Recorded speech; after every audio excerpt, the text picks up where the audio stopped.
back in the day when safetyism started becoming a thing, and many social media websites would go to the ADL for wisdom to figure out what hate is.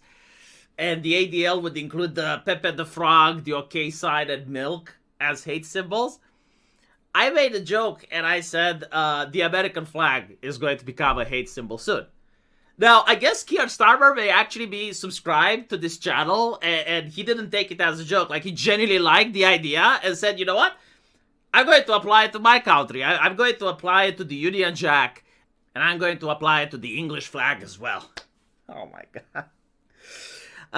It's really weird, isn't it? Like, imagine if Microsoft would basically consider its own company logo as being problematic.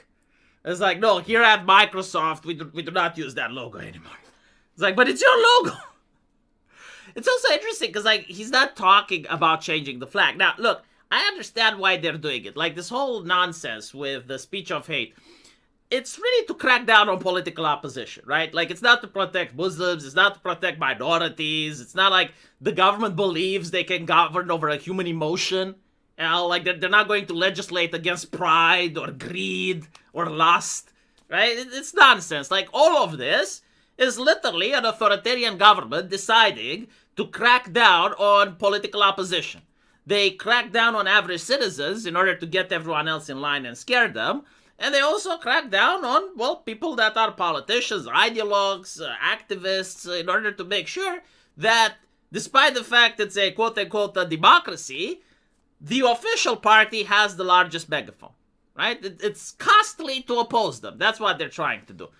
And so, whenever they do, like, tools of hate, it's basically, like, directed against people that are against them. And basically what they're saying here, and they're not wrong if you think about it, is that the only type of person that likes these flags right now is a person that's not part of labor. And if they're not part of labor, then they're no problem.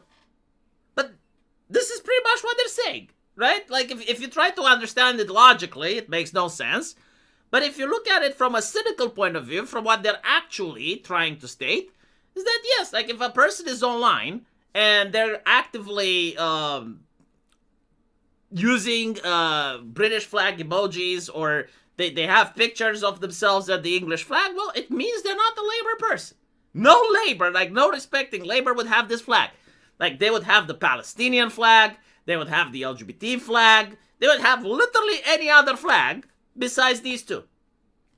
This is why the Americans are not trusting them anymore with Intel. It's like, well, are they trusting Britain or not? Because, like, how can you be British if you don't even like the flag? Like, even a person that legally migrates to Britain, I don't know if you know this, but, like, they have to sit in front a bureaucrat, sing the national anthem, right, and swear allegiance to the king and country. Like, it's really part of that, and Labour doesn't like it anymore. Okay, whatever. It's also interesting why else they do it, right? A lot of people don't, like, think that this is retarded, that it doesn't make any sense, but they don't understand how the system works, right? If you consider the British flag to be a hate tool, then when they're counting hate incidents, like, they go on X and they want to see how much hate is on X in order to justify another crackdown, or for Ofcom to justify a fine, they're going to look and see how many UK or English flags are there. And those are hate incidents, right? And then they say we found 450,000 hate incidents on X. Now, Elon Musk, if he was to try to sue and say, like, what the fuck are you talking about? There is no hate incidents on my platform. They would basically show, like, no, the definition of hate incidents is the UK flag. And you have, like, UK flags there. And it's like, yeah. They did that with Steam, not Britain, but the ADL. Literally, it's how they operated, right? Like, the ADL went in front of the American Congress and basically said that Steam is an anti-Semitic platform. And what they had to show as evidence was 1 million cases of anti-Semitism. More than half were Pepe the Frog. And the reason is that the ADL considers, and you can look on their website and check, they consider Pepe the Frog to be a hate symbol. And so, like, yes, like when you go on Steam and you find every single person that points a Pepe, and again, like, this is by design. Like, this is not on purpose. It's specifically done to manipulate the public, right? Because when you read the article in the mainstream media, they don't tell you how many Pepes. They basically say, well, they found millions of cases of anti-Semitism on Steam. And so this is why the British government is doing this. Is so that whenever they do a probe, they launch an investigation into anything, if they have the flags, then they can conclude that, well, I mean, that those were hate incidents. Apparently, like, the opposition figures, like Reform UK, Richard Tice, called it absurd and divisive. The Ministry of Housing, Communities and Local Government has declined to comment on the leak. And critics worry about potential curbs on free expression. Like, I'm sorry, what?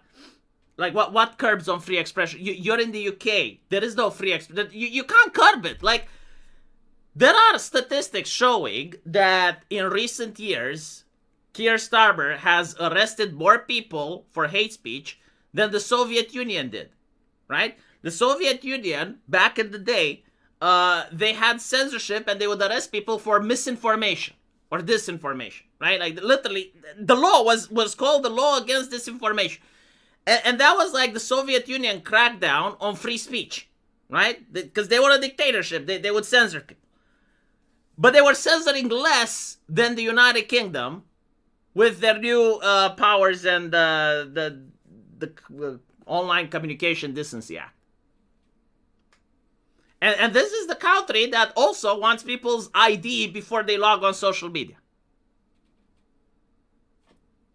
Academic Agent was really proud of this, right? So I hope, well, I mean, I haven't seen Academic Agent with any flags, so maybe, he's safe. But other people, his subscribers, I hope they're not going to rally flag. Holy shit, like Sargon has a, doesn't he? Like he's got a UK flag in the back, right? Yeah, that's problematic, isn't it? How many years until you have elections in the UK, huh?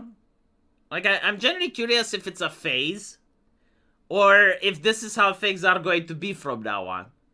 And I have a feeling it may actually be how things are going to be, because even if you vote a new guy in office, right, the bureaucracy is still there, the civil service is still there.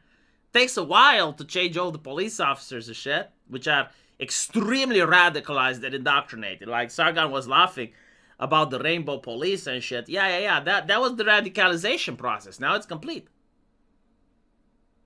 Like, police officers are really happy in the UK when they arrest the guy with the fidget spinner.